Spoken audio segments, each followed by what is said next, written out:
विद्यार्थी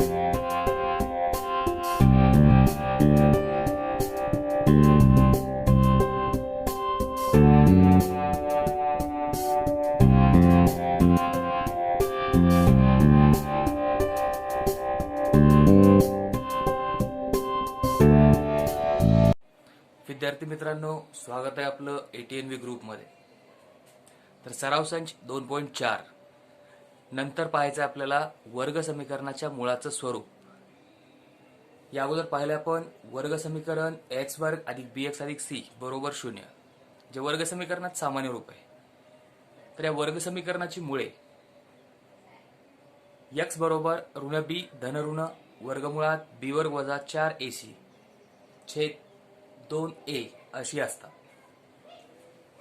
तर वर्ग समीकरणाच्या मुळाचं स्वरूप हे b वर्ग वजा 4ac च्या किमतीवरून ठरवतो. b वर्ग वजा 4ac ची किंमत म्हणजेच ज्याला म्हणतात विवेचक. तर वर्ग समीकरणाच्या मुळाचं स्वरूप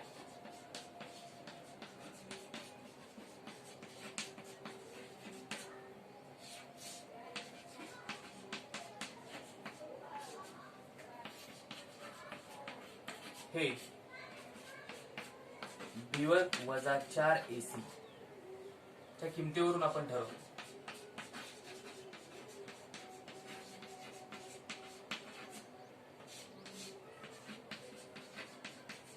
आणि b वर्ग वजा 4ac ला म्हणतात विवेचक.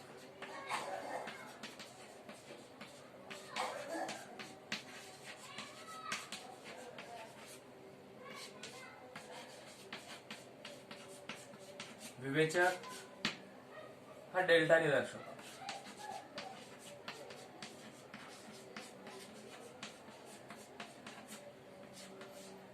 लिहत असताना या पद्धतीनं आणि वाचत असताना हा असेल डेल्टा.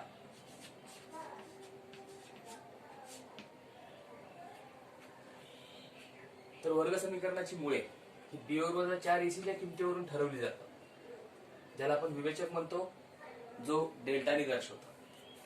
तर नेमकं वर्ग समीकरणाच्या मुळाचं स्वरूप हे कसं असतं ते पाहू आपण. ज्यावेळेस इथं 3 अटी आहेत, ज्यावेळेस b वर्ग वजा 4ac ची किंमत ही 0 असते, त्यावेळेस वर्ग समीकरणाची मुळे ही वास्तव व समान असते. b वर्ग वजा 4ac ही किंमत 0 असेल म्हणजेच डेल्टा हा 0 असेल. अशा वेळेस असेल तर वर्ग समीकरणाची मुळे ही वास्तव व समान असते.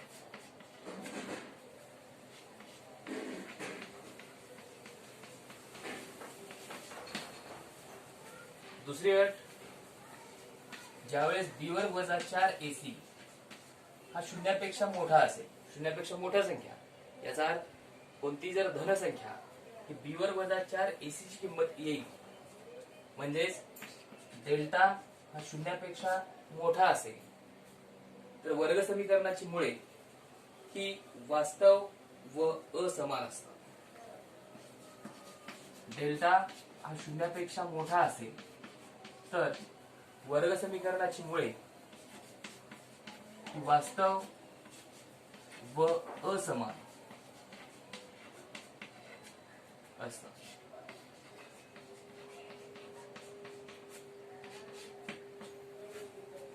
आणि तिसरी अट, ज्यावेळेस b वर्ग वजा 4ac हा 0 पेक्षा लहान, 0 पेक्षा लहान याचा अर्थ ऋण संख्या, म्हणजेच डेल्टा विवेचक हा 0 पेक्षा लहान असेल, अशा वेळेस वर्ग समीकरणाची मुळे ही वास्तव संख्या असणार नाही, वास्तव असणार नाही.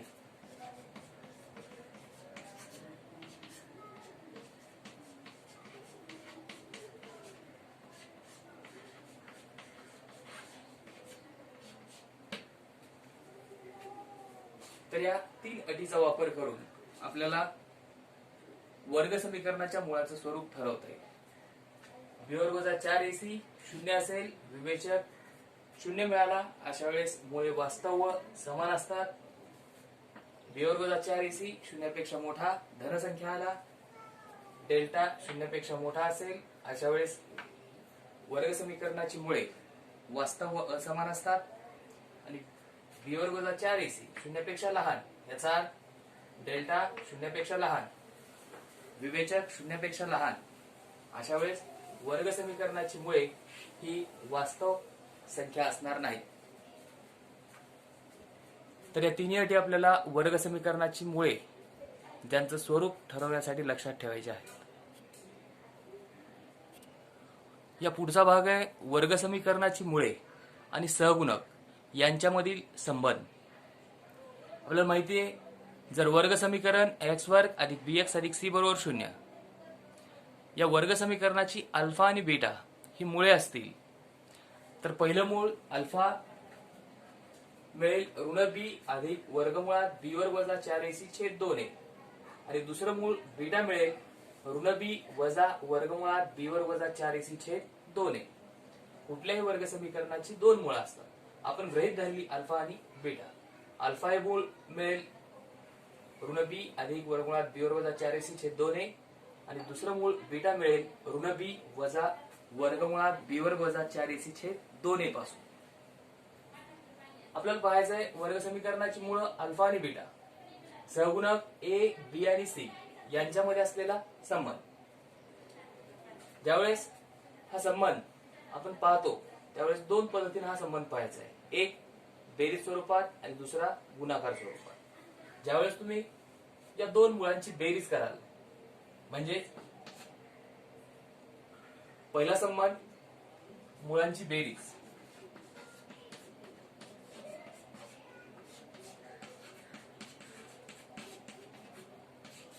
जी बेरीज मिळेल अल्फा अधिक बीटा.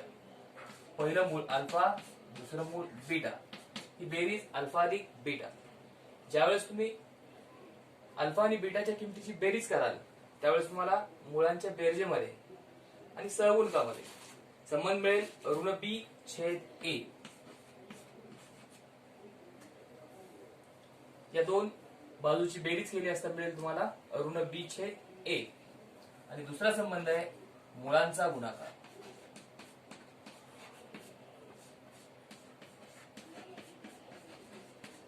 अल्फा आणि बीटा या मुळाचा गुणाकार अल्फा गुणिले बीटा, जो मिळेल अल्फा गुणिले बीटा. या बाजूची बेरीज केली असता ऋण b अधिक वर्गमुळात b वर्ग वजा 4ac छेद 2a आणि ऋण b वजा वर्गमुळात b वर्ग वजा 4ac छेद 2a यांची गुणाकार केला असता मुळांचा गुणाकार मिळेल c छेद a. म्हणजेच मुळांची बेरीज अल्फा अधिक बीटा जी असेल ऋण b छेद a. जाईल आपल्याला मुळांची बेरीज अल्फा अधिक बीटा ऋण b छेद a ऋण b म्हणजेच x चा सहगुणक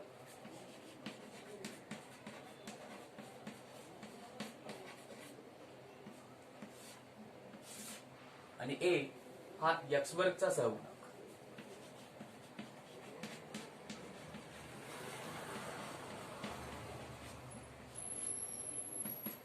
c हे स्थिर पद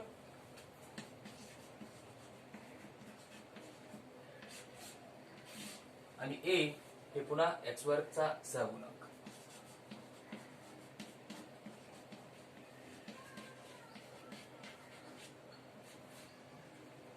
तर वर्ग समीकरणाची मुळे आणि सहगुणक यातला संबंध मुळांची बेरीज अल्फा अधिक बीटा मिळेल ऋण b छेद a म्हणजेच ऋण x चा सहगुणक छेद x वर्ग चा सहगुणक आणि मुळांचा गुणाकार दुसरा संबंध अल्फा गुणिले बीटा मिळेल c छेद a स्थिर पद छेद x वर्ग चा सहगुणक. या पुढचा भाग आहे तो म्हणजे मुळे दिली असता वर्ग समीकरण मिळवणे. तुम्हाला वर्ग समीकरणाची मुळे दिली जातील आणि ती मुळे असणारं वर्ग समीकरण तयार करा विचारलं जाईल. अशा वेळेस विचारात घेऊ आपण, समजा अल्फा आणि बीटा ही x चलातील वर्ग समीकरणाची मुळे आहेत. जर अल्फा आणि बीटा ही x चलातील वर्ग समीकरणाची मुळे असतील तर x च्या किमती असतील अल्फा आणि बीटा, म्हणजेच एक्स ची किंमत अल्फा असेल आणि एक्स ची किंमत बीटा असेल. आता इथं आपल्याला वर्ग समीकरण जे आपण सोडवले या अगोदर ते उलट सोडवायचे. जर एक्स बरोबर अल्फा तर लिहिता येईल एक्स वजा अल्फा बरोबर 0. तसंच एक्स बरोबर बीटा तर एक्स वजा बीटा बरोबर 0. म्हणजे या दोन कंसाचा गुणाकार 0 आहे. एक्स वजा अल्फा गुणिले एक्स वजा बीटा बरोबर 0. या दोन कंसाचा गुणाकार केला असता पहिल्या कंसातील पहिलं पद एक्स आणि दुसऱ्या कंसातील प्रत्येक पदाला गुणा. एक्स गुणिले एक्स हा होईल एक्स वर्ग, एक्स गुणिले ऋण बीटा एक्स, ऋण अल्फा गुणिले एक्स ऋण अल्फा एक्स, ऋण गुणिले ऋण धन अल्फा बीटा बरोबर 0. या दोन पदामध्ये जर ऋण एक्स सामायिक घेतला, एक्स वर्ग या दोन पदामध्ये ऋण एक्स सामायिक घेतला, अशा वेळेस मिळेल ऋण कंसात अल्फा अधिक बीटा एक्स अधिक अल्फा बीटा बरोबर 0. हेच वर्ग समीकरण असेल जे आपल्याला दिलेल्या वर्ग समीकरणाच्या मुळापासून मिळेल. शब्दात त्याला लिहिता येईल. म्हणून हेच समीकरण शब्दात म्हणजेच एक्स वर्ग वजा मुळांची बेरीज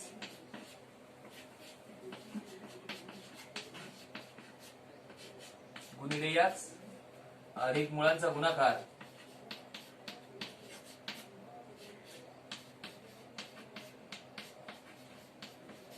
बरोबर 0.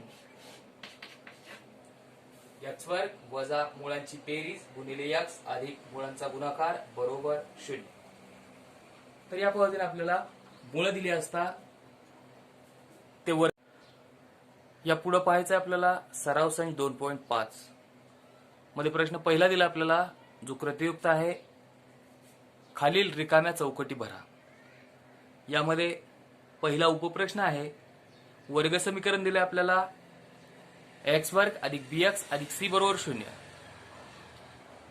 पुढं बी वर्ग वजा 4ac ची किंमत 5 असताना मुळाचं स्वरूप सांगायचंय.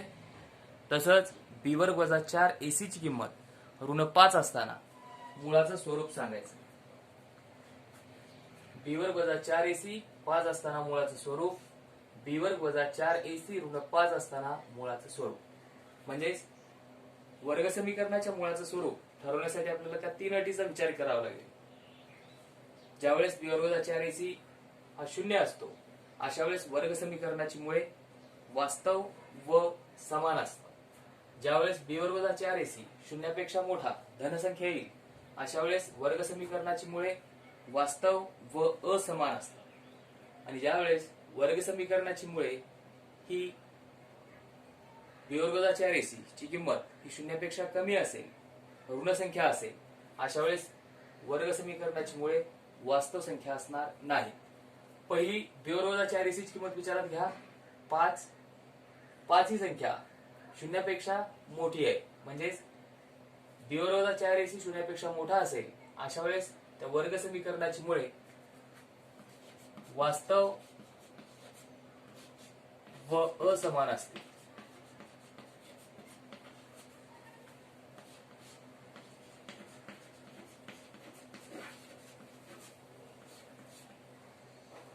दुसरी बी वर्ग वजा 4ac ची किंमत विचारात घेऊ. ऋण 5.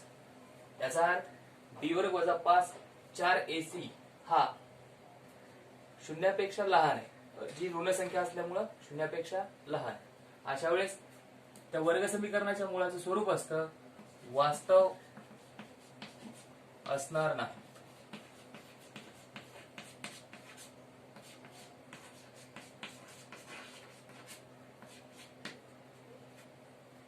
यानंतर पाहायचं आपल्याला पुढची कृती. जिथं दिलंय आपल्याला दुसऱ्या उदाहरणासाठी मुळांची बेरीज दिली ऋण 7, वर्ग समीकरण लिहायचंय आणि मुळांचा गुणाकार दिलाय 5. वर्ग समीकरणाची मुळाची बेरीज ऋण 7 आणि गुणाकार 5 असताना ते वर्ग समीकरण. वर्ग समीकरण मिळवण्यासाठी आपल्याला माहिती आहे एक्स वर्ग वजा मुळांची बेरीज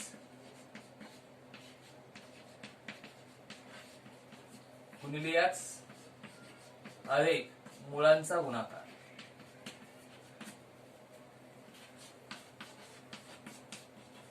याचा आपल्याला वापर करायचा बरोबर 0. ज्यामध्ये जर दिलेल्या किमती ठेवल्या तर मिळेल मुळांची बेरीज ऋण 7 ठेवली असता x वर्ग वजा मुळांची बेरीज ऋण 7 x अधिक मुळांचा गुणाकार 5 बरोबर 0. हा होईल x वर्ग ऋण गुणिले ऋण धन 7x अधिक 5 बरोबर 0. म्हणजे ते वर्ग समीकरण असेल x वर्ग अधिक 7x अधिक 5 बरोबर 0. तर या पद्धतीनं आपल्याला ही दुसरी कृती पूर्ण करायची होती. तिसऱ्या उदाहरणासाठी कृती प्रश्न आहे हा सुद्धा माहिती आहे. जर अल्फा आणि बीटा ही खालील वर्ग समीकरणाची मुळे असतील तर 2x वर्ग वजा 4x वजा 3 बरोबर 0 या वर्ग समीकरणाची मुळे दिलीत अल्फा आणि बीटा. 2x वर्ग वजा 4x वजा 3 बरोबर 0 या वर्ग समीकरणाची मुळे आहेत अल्फा आणि बीटा. शोधायचं आपल्याला मुळांची बेरीज आणि मुळांचा गुणाकार. मुळांच्या बेरजेसाठी सूत्र आपल्याकडे ऋण b छेद a b याचा अर्थ x चा सहगुणक a याचा अर्थ वर्गपदाचा सहगुणक म्हणजेच हे ऋण सूत्रातील b ची किंमत x चा सहगुणक ऋण 4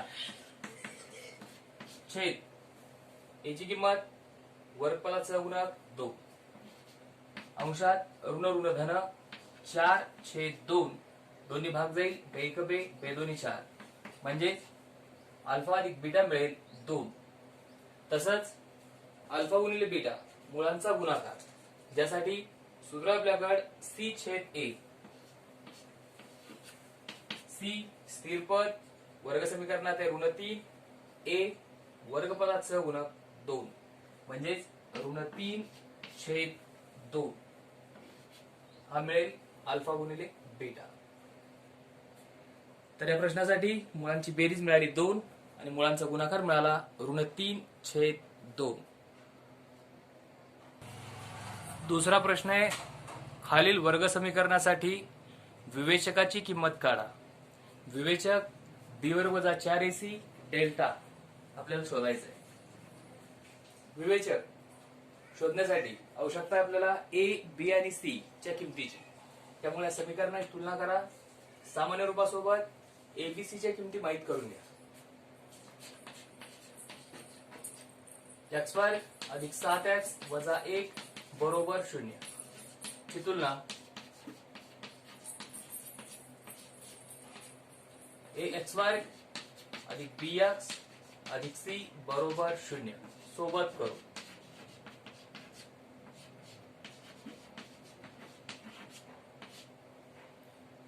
a ची किंमत वर्गपदाचा सहगुणक 1 b ची किंमत रेषेपदाचा सहगुणक 7 c ची किंमत स्थिर पद ऋण 1 a याचा x वर्ग चा सहगुणक b x चा सहगुणक c स्थिर पद a b c च्या किमती लिहिल्या असतात. शोधता येईल विवेचक. विवेचक डेल्टा b वर्ग वजा 4ac b ची किंमत 7 चा वर्ग वजा 4 गुणिले a 1 आणि c ऋण 1 7 चा वर्ग 49 ऋण गुणिले धन ऋण ऋण गुणिले ऋण धन 4 1 4 4 1 4 49 अधिक 4 53 म्हणजेच विवेचक मिळाला 53. दुसरं समीकरण ज्यासाठी आपल्याला विवेचक शोधायचं आहे 2y वर्ग वजा 5y अधिक 10 बरोबर 0. आता हे समीकरण y अक्षराचा वापर करू नये. या सुद्धा समीकरणापासून आपल्याला a b आणि c च्या किमती सुरुवातीला माहित करून घ्याव्या लागतील.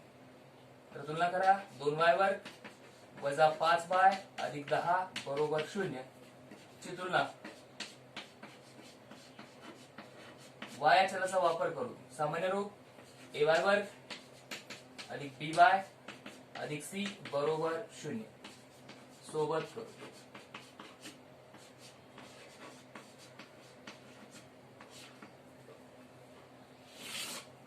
a मिळेल, a ची किंमत y वर्गचा सहगुणक 2, b y चा सहगुणक ऋण 5 आणि c स्थिर पद जे आहे 10. शोधता येईल विवेचक डेल्टा b वर्ग वजा 4ac, b ची किंमत ऋण 5 चा वर्ग वजा 4 गुणिले 1 2 आणि c 10. ऋण संख्येचा वर्ग धन, ऋण 5 चा वर्ग धन 25, ऋण गुणिले धन ऋण, ऋण गुणिले धन ऋण, 4 दोन्ही 8, 8 10 80, 25 वजा 80 हा फरक, मोठी संख्या 80 आहे त्यामुळे फरक मिळेल ऋण 10 वजा 5 5, 7 वजा 2 5. विवेचक मिळेल दुसऱ्या उदाहरणासाठी 55. पहिल्यासाठी विवेचक मिळाला 53, दुसऱ्यासाठी विवेचक 55. तिसरं वर्ग समीकरण वर्गमुळात 2x वर्ग अधिक 4x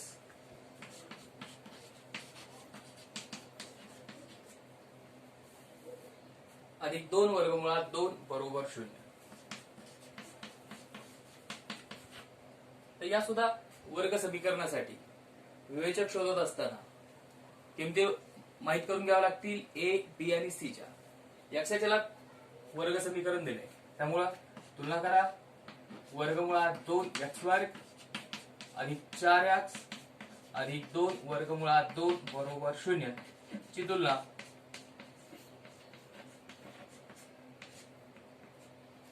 x वर्ग अधिक bx अधिक c बरोबर 0 सोबत करू.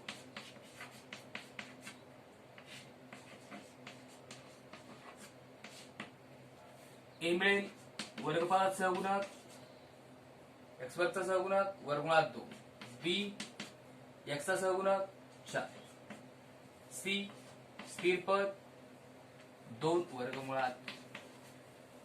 a, b आणि c च्या किमती मिळाल्या असता शोधता येईल विवेचक डेल्टा जो आहे b वर्ग वजा 4ac, b ची किंमत 4 चा वर्ग वजा 4 गुणिले 1 वर्गमुळात 2 c 2 वर्गमुळात 2.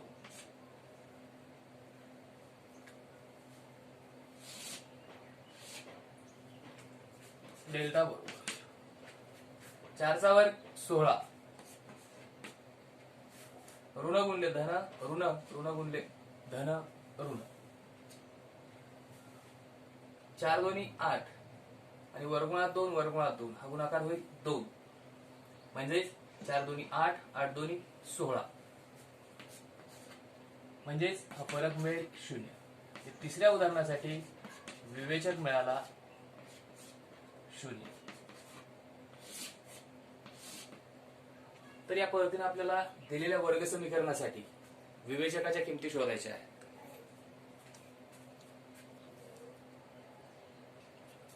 प्रश्न तिसऱ्यासाठी माहिती आपल्याकडे विवेचकाच्या किमतीवरून खालील वर्ग समीकरणाच्या मुळाचं स्वरूप ठरवा.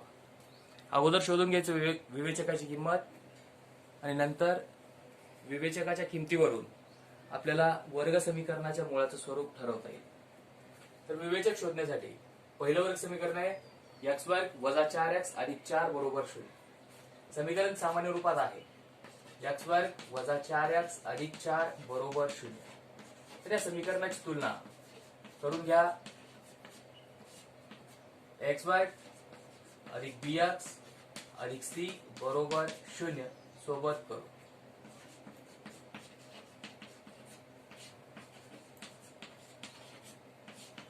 a ची किंमत एक्स वर्गचा सहगुणक काही नाही असा गुणाकारात एक ही संख्या असेल. बी ची किंमत एक्स चा सहगुणक ऋण 4, सी ची किंमत स्थिर पद 4. शोधून घ्या विवेचक बी वर्ग वजा 4ac. विवेचक डेल्टा बी वर्ग वजा 4ac. बी ची किंमत ऋण 4 चा वर्ग वजा 4 गुणिले ए 1 आणि सी 4. ऋण संख्येचा वर्ग धन ऋण 4 चा वर्ग 16. हे ऋण धन ऋण ऋण गुणले ऋण धन ऋण 4 एका 4 4 चौक 16. म्हणजे इथं विवेचक मिळाला 0.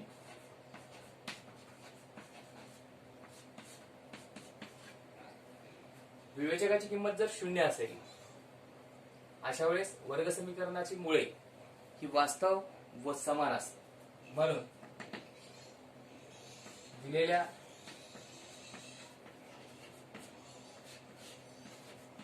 वर्ग समीकरणाची मुळे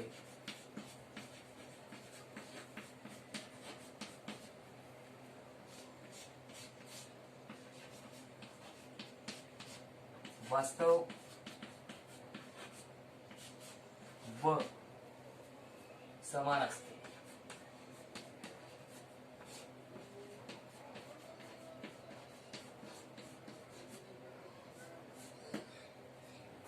दुसरं वर्ग समीकरण 2y वर्ग वजा 7y अधिक 2 बरोबर 0. 2y वर्ग वजा 7y अधिक 2 बरोबर 0. तर या वर्ग समीकरणासाठी विवेचक शोधण्यासाठी सामान्य रूपामध्ये हे वर्ग समीकरण दिलेलं आहे. तुलना करू. 2y वर्ग वजा 7y अधिक 2 बरोबर 0 ची तुलना y या चलाचा वापर करून सामान्य रूप ay वर्ग अधिक by अधिक c बरोबर 0 सोबत करू.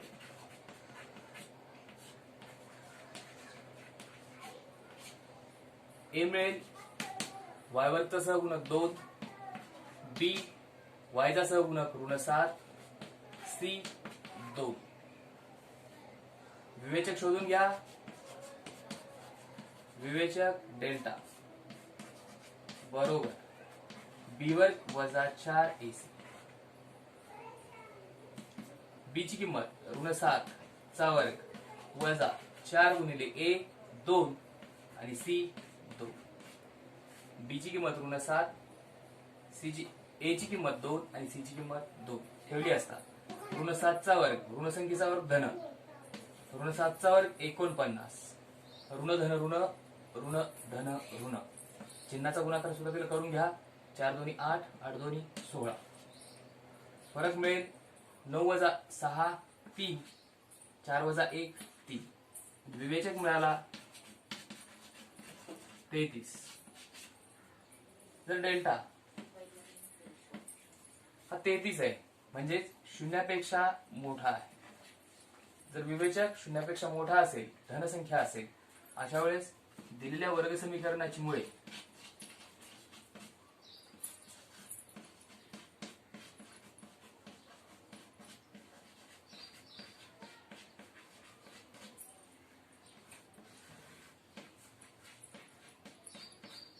वास्तव व असमान असते.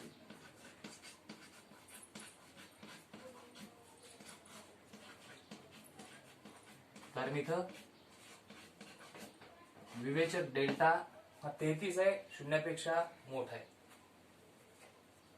तिसरं वर्ग समीकरण m वर्ग अधिक 2m अधिक 9 बरोबर 0.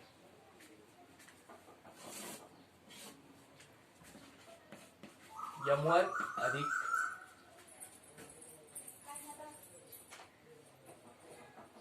2m अधिक 9 बरोबर 0. हे सुद्धा वर्ग समीकरण सामान्य रूपात दिलेलं आहे. या वर्ग समीकरणाची तुलना करून a, b आणि c च्या किमती लिहिता येतील. समीकरण लिहून घ्या. सुरुवातीला यम वर्ग अधिक 2m अधिक 9 बरोबर 0 ची तुलना m वर्ग अधिक bm अधिक c बरोबर 0 सोबत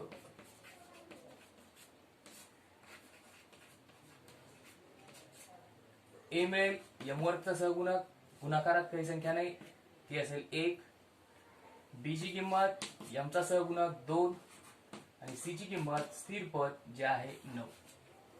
a b c च्या किमती मिळाल्या असता शोधून घ्यायचं आहे b वर्ग वजा 4ac म्हणजेच विवेचक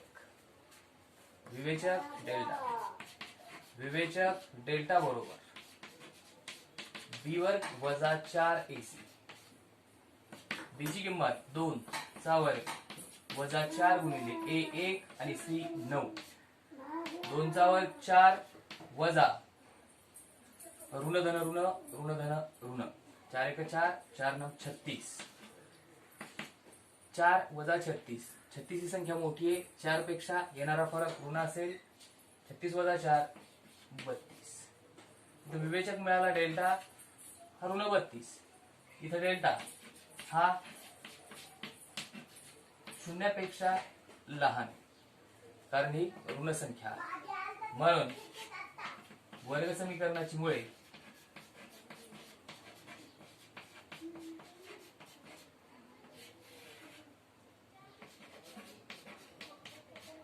वास्तव असणार नाही.